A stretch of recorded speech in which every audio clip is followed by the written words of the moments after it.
Awesome. All right. So let's dive right into this bad boy.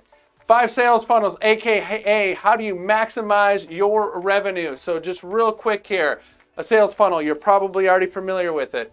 Clicks and traffic come in the top of the funnel, and what comes out the bottom are leads and sales. In other words, you move the needle and you grow your business. So the 5 kind of funnels we're going to talk about today. Number 1 is the sales letter. This is the traditional sales page as you might think about it. We're not talking about e-commerce here. We're talking about a page that somebody lands on that's got one purpose and one purpose only, and that's to make a sale. The second one we're going to talk about is what we call a video sales letter. This ultimately is a kind of a permutation of the traditional sales letter with the obvious difference that it uses a video, and we'll talk about the nuances and how to decide which one to use. Next, we're going to talk about webinar funnels. This is something that we've used with a lot of success over the years. We've generated a couple million leads online using webinars. Also an application funnel. This one's going to be great if you offer a service or you sell a high ticket item, something where you're going to want to get somebody on the phone to make a sale. And last but not least, my personal favorite, we're going to talk a little bit about chatbot funnels, something that's brand new and very few people are using. So let's dive right into this bad boy. So just to show you the schema of how each of these work and kind of give you some basic examples, we're first going to talk about a sales letter. Now imagine somebody lands on a page, this sales letter, and I'll tell you, if there's one thing that people have said to criticize my sales letters over the years are, oh, Matt, it's too long. I'm going to tell you this. There is no such thing as a page that's too long, so long as everything that's on that page is helping make the sale, okay? The most successful sales letters that I've written, people just scroll forever. Do they read every word? Absolutely not. But there's something about just knowing that all that information's there so people can read, they can skim, they can do whatever they want. Now, the number one question that you have to answer before we get into the actual sales letter itself, and this is kind of that $1 million question, you have the option before somebody lands on your actual sales letter to send them to an opt-in page or a squeeze page as it's often called, okay? Now, there was a point in time where this was an absolute no-brainer and you should always do it, but that's now not the case. And we're gonna break down the numbers in great detail at the end of this video. But for right now, the important differentiating factor that you need to think about, so let's say this is your sales letter, is that the obvious advantage of having an opt-in is people get your emails and you can do a follow-up sequence and pick up additional sales. The obvious downfall that people don't think about enough is, you know, all the people that get stopped at this step and don't go to this step. Because I mean, this could get anywhere between a 10% opt-in rate and maybe a 60% opt-in rate, depending on the traffic, depending on the letter or the opt-in, what you're giving them as a free gift. So we're gonna break down what all the math is that's gonna help you make this decision here in just a little bit. So let's just say they go to your opt-in page, you give them a freebie, they go to the sales letter, all right, maybe they buy, maybe they don't buy, whatever it might be, but there's probably gonna be a button on here that's gonna then go to a checkout page. All right, and here's the thing about funnels, guys, is think about them as like they're Legos or building blocks or something, right? Because it is possible, yeah, you could put an order form on the bottom of this page, or you can do all sorts of fun stuff. And I'm gonna give you some advanced tips at the end of this video, some things that have really helped move the needle in a big way, like 7-figure kind of bumps. But for now, just know that most of them have a sales letter, they click a button, then they go to a checkout. And then generally, you're gonna try your best to have some form of upsell, all right, whatever that might be. So this is the general flow of what a sales letter is gonna look like, with this being the big X factor here. Do we want an opt-in or not, right? So now let's talk really quick about what's a video sales letter. So you have the same exact basic structure with a video sales letter as you do with a traditional sales letter, except for the fact, obviously, that there's a video. Now, imagine you've got a video on your sales page, whether you send people directly to here or you send them to here and then they go to here, either way. But imagine there's a video on the sales page. Now, what kind of makes them unique is that depending on what it is that you sell, and we'll talk about how do you make the decision on which funnel to use, but if you want to sell something and you know that in order to sell that thing, you need to have somebody's undivided attention, then a video gives you that ability to do it. And oftentimes what people will do and what we've done is rather than having the sales information or the button to buy here immediately when they land on the page, oftentimes what you do when you've got a video sales letter is you'll have what we call a magic button, for lack of a better term.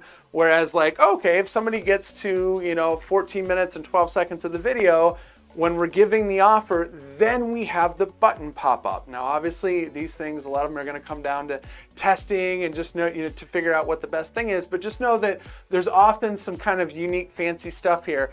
Now, one of the questions you're probably wondering was, well, how do I build these things? And obviously, you can use tools like ClickFunnels and a whole number. GrooveFunnels is a great one as well. A whole bunch of different tools that are out there to use these. And almost any tool that you're going to use is going to give you this capability to have a magic button suddenly appear. But just the same basic flow, they're probably going to go to a checkout. Right now, one of the things that you might want to do to increase your average cart value, right? Because the cart value is basically how much do you make every time somebody buys something. And in my opinion, it's the second most important number. All right. Most people think of it as the most important, but I'm going to tell you in just a second what I think to be the number one, absolutely most important number. But the checkout, oftentimes what will happen is you can put, using some kind of sales funnel software, you can add what's referred to as an add-on or a bump offer. And you've seen these, I'm sure, before. There's a little checkbox like, oh yeah, sure, I'll take the $17 add-on or whatever it is. And that's a good way to bump up your average cart value. But we're going to talk stats in just a second, okay? So, webinars. This is a completely different beast, a new animal, different animal from the sales letter. So, with a webinar, you've probably been on them. If you haven't, then you need to at least jump on our webinar at the very minimum. But with a webinar, you always start with a registration. Now, webinars, as you may know, can either be live webinars or they can be pre-recorded automated webinars. Automated webinars have been our bread and butter for a lot of years. And I'll just tell you this is while there's still a lot of people using live webinars and there's a time and there's a place for live webinars, what the reasons that we do automated webinars are, number one, you have a higher sign-up rate. So on this registration page, if you can give them 3 or 4 options of times versus just saying, hey, it's Thursday at 6, show up if you can show up, don't if you don't, you instantly get a bump in your sign-up rate. And then the other factor that's super important is if this is the webinar itself, right? And again, you're gonna wanna know what program do I use for webinars. We use a program called EverWebinar for automated webinars. GoToWebinars is the biggest in terms of live webinars. We'll talk about all that stuff in another training. But the second major factor besides your registration rate is your attendance rate. How many people actually show up? And I had the opportunity to go work with the Facebook Messenger team in Palo Alto, California, and I broke down our entire funnel, and I was so impressed that they were smart enough to recognize, all right, so the major factor here is your attendance rate. And a big part of the test, and the reason that we won, and I'm going to tell you how we did this, working directly with Facebook, is because we had a really, really high attendance rate. So I'll talk to you a little bit more in a minute.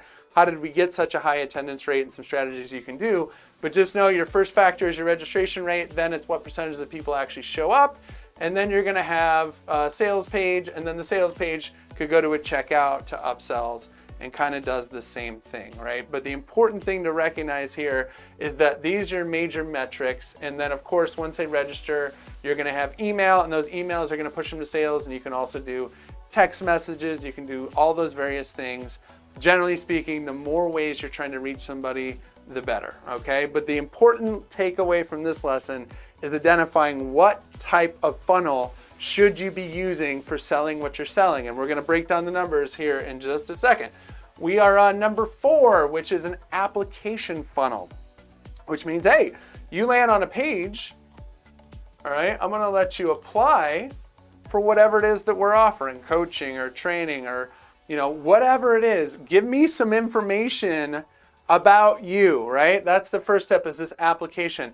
And then the second step here is going, and you can do this any number of ways, but we've generated probably 8 figures using this very basic structure. So you don't got to get fancy with this, but there's an application, and then on the next page, you have some sort of appointment.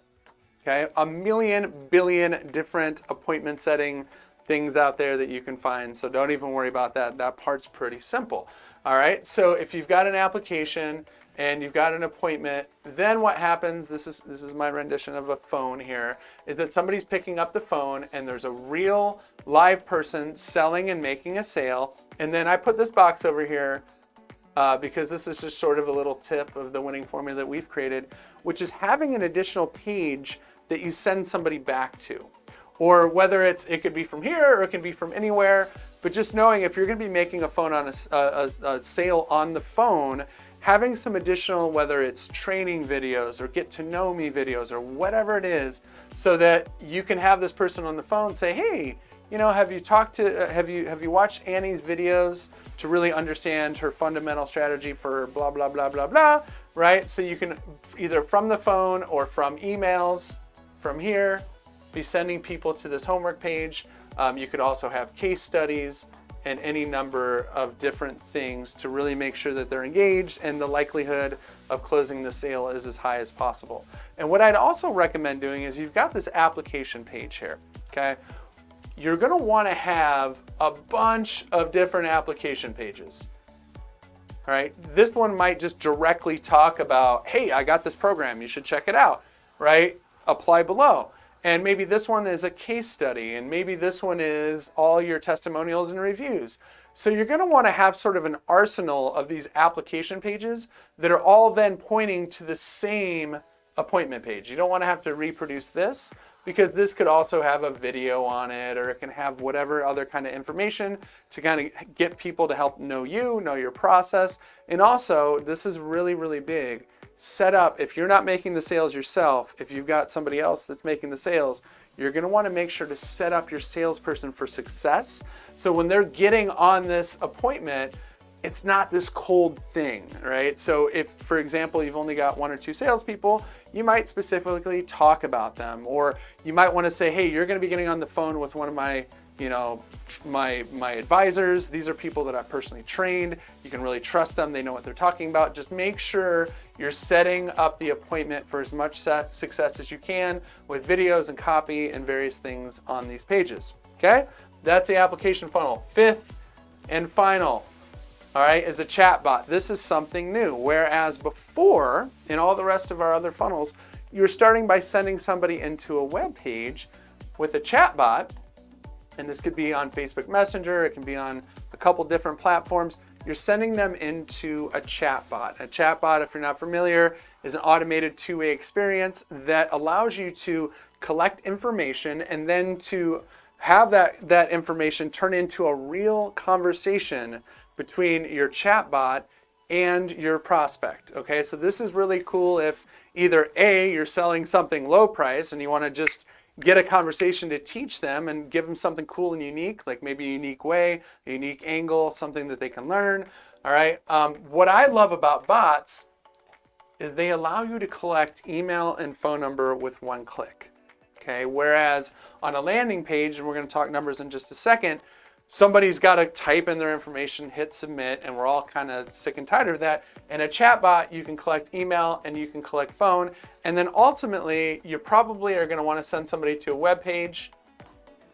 All right. And just know in the bot here, you could also set an appointment if you wanted to. You can do any number of things. This bot flow can actually you have limitless. You could actually take on pieces of all of the other different kind of funnels that we've talked about, but I just wanted to make it something separate and unique because of the fact that you're creating an experience where you're sending somebody to a bot instead of sending them to a landing page. Okay, so with that said, we've just covered 5 different funnels.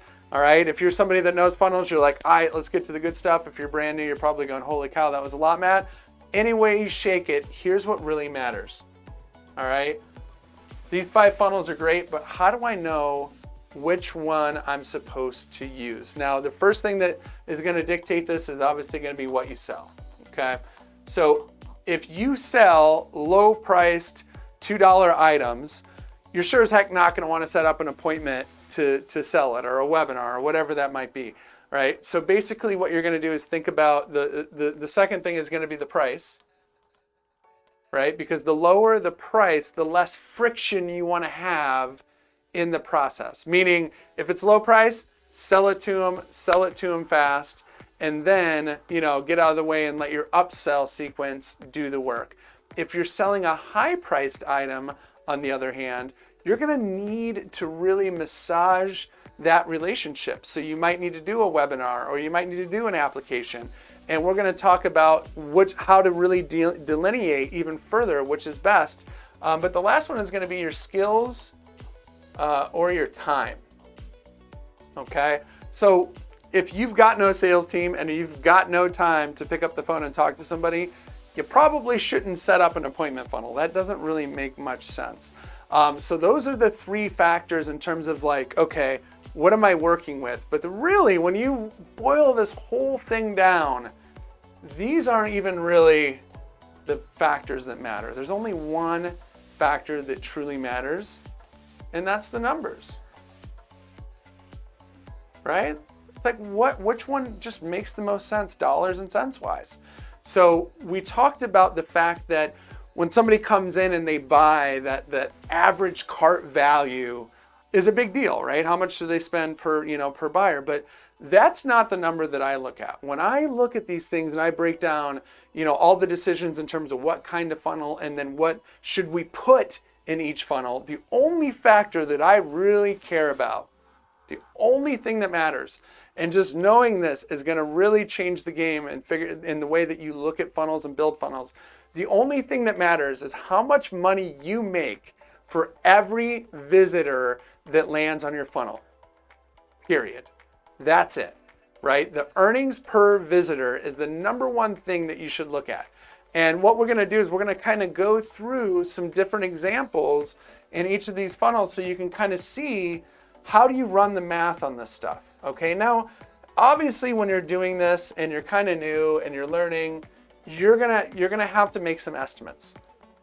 And the reality of it is there's no substitute for testing. And I'll give you some baseline numbers to work with, but I'm a big believer, and trust me, I've learned this lesson many times the hard way, is that if you can't make something work on paper, right? If you can't just get a pad of paper, pencil it out and look at the numbers, if you can't make that work, there's no way you're going to be able to make it work in the real world. It just doesn't happen. It's going to fail. So do yourself a favor and run through this process. So let's go back to a sales letter, which is the most basic form of a funnel. And let's pretend that you're selling something for $100. Okay.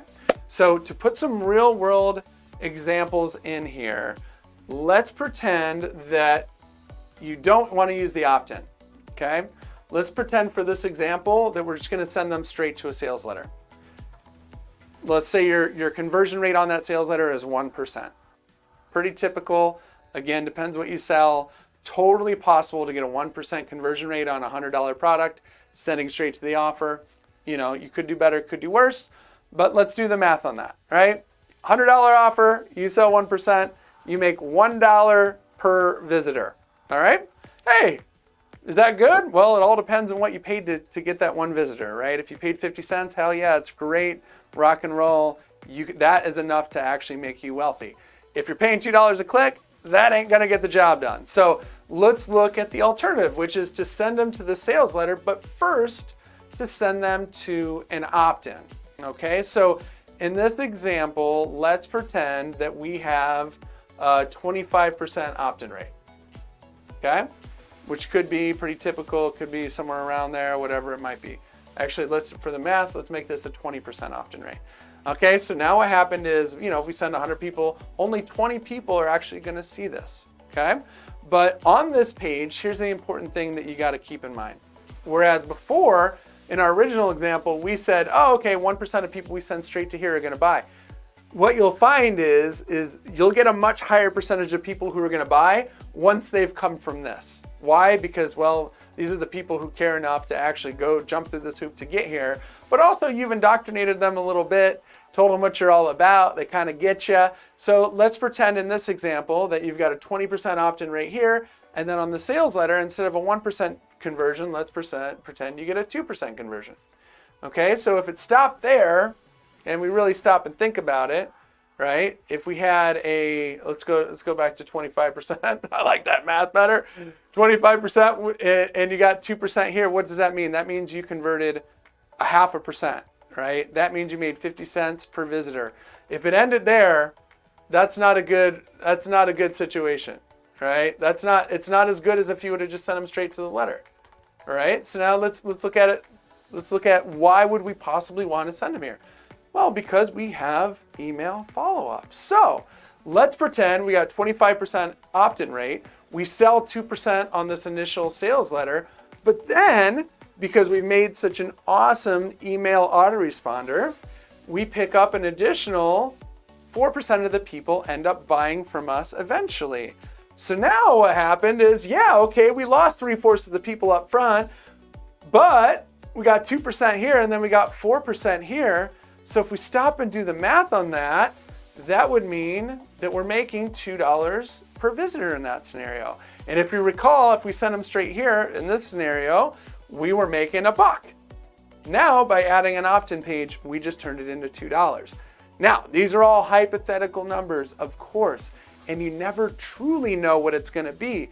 But my mantra and what I always say is, because I just, even working with professionals, so many times they go, well, I think that this is going to work better if we do this kind of funnel.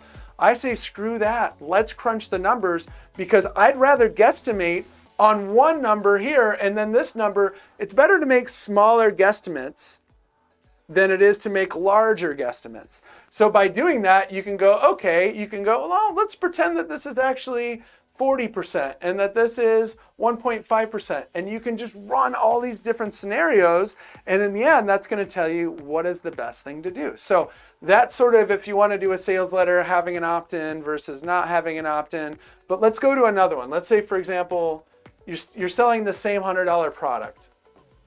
Let's look at what that $100 product could look like if you're going to do a webinar, for example. So let's just say we're running this webinar and we've got a 20% registration rate. All right, we're not doing as well as if we had done the sales letter, because maybe that just had a sexy free giveaway for an opt-in. But let's say we got a 20% registration rate on the webinar. And then the next factor, if you recall, is your attendance rate. And we generally get about a 50% attendance rate, which I'll tell you is not normal. We do that. I'll tell you how we do that in a little bit here, actually.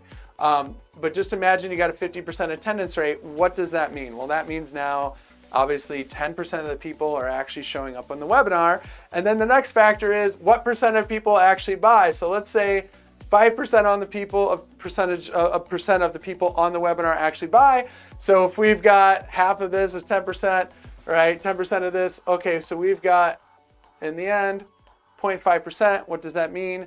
We just made 50 cents, all right, from every person that attends here. But don't forget, now we've got email marketing. So let's just pretend that we get an email marketing, because if it ended here on the webinar, we've only got 0.5%. What does that equal? 50 cents. It's all about earnings per visitor. Okay, so in this scenario, we've got just from this webinar, assuming we got a 5% conversion rate on the webinar, we've only made 50 cents from every visitor that started back here.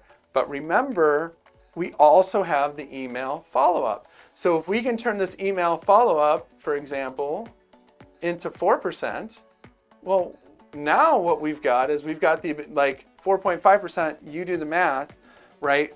It can work if the numbers are there. So the biggest point here is to really recognize what are all the factors in each of these funnels, right? Here we've got the opt-in rate, we've got percentage of people to buy, percentage of people to do the upsells.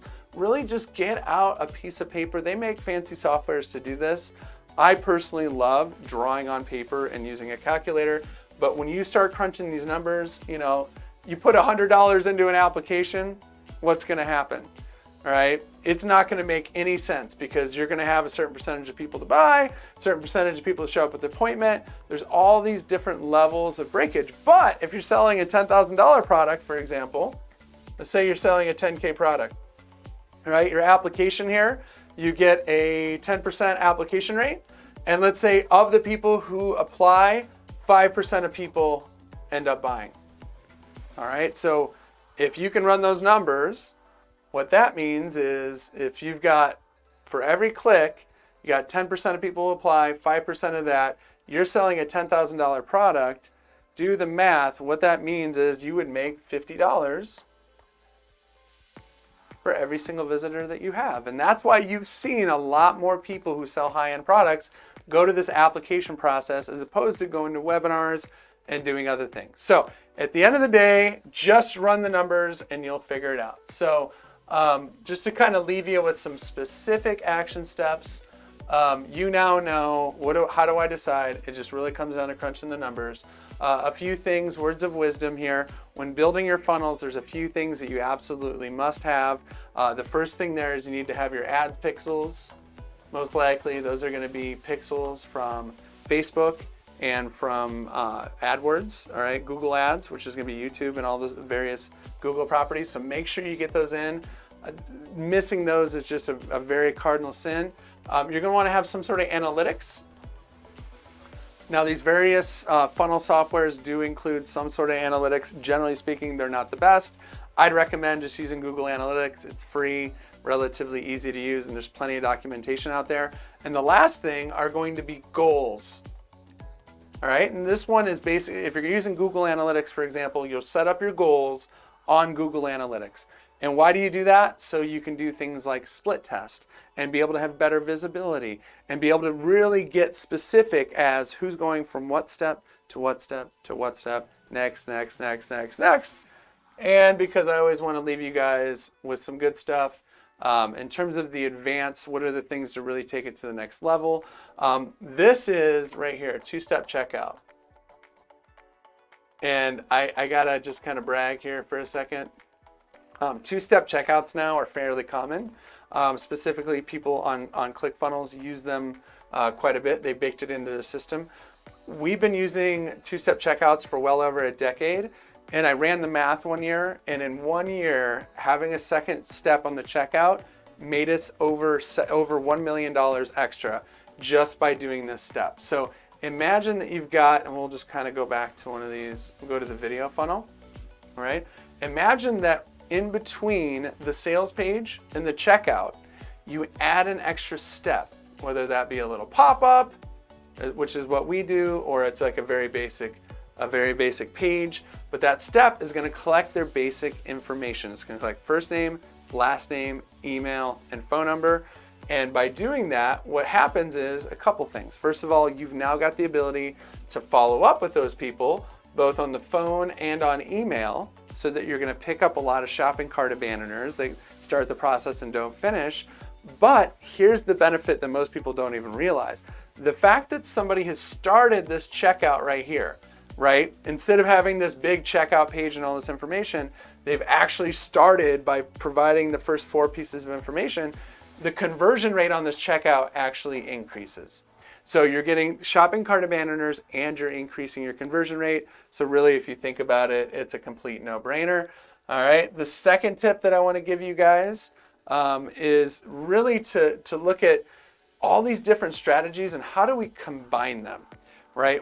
What are ways that we can take, this application funnel and then, okay, cool. So I've got somebody who set up an appointment. Now maybe I want to send them to a sales letter, right? Because I want to monetize that traffic and I want to sell them some kind of low dollar product or whatever that might be. But remember, these are building blocks. You can put it together however you want. The technology is not hard these days. So just look at it, get creative, right? You want to look at other people's funnels, but don't be afraid to shake it up. As long as you're crunching the numbers, just go for it and figure out what's going to work best. And then the last thing that I want to really throw in there is that a lot of the magic, right? If you really want to increase your average ticket, right? If you want to make that earnings per visitor be as high as possible, is to always add as many of these, I don't want to say as many as you can, but upsells, downsells, all these various things. Now, don't get held up on this at first. The reality of it is, if you can't get somebody to buy here, who cares about this stuff, okay? But once you get going, and once you start to have some conversions, this a lot of times can be the difference between being profitable on advertising and not being profitable. Because at the end of the day, that's what this is all about. No matter what it is that you sell, no matter what it is that you do, you want to change lives, you want to get people using your stuff, but to do that, you've got to create a sales funnel that's going to convert, that's going to put dollars in your pocket, and is going to change the game for you. So that's the 5 kinds of sales funnels. Hopefully you see one that's right for you, and hopefully even more than one, so you can start not only hacking, but stacking. Rock and roll. Hey, Matt Lights here. Thank you so much for watching my video. If you want to see some more, you should see them right over there, or even better yet, if you hover over my head, you'll be able to get subscribed and see all my videos as they come out. Last but not least, if you want to get some free training, free downloads, go to swipemystuff.com, swipemystuff.com. I'll see you on the next video.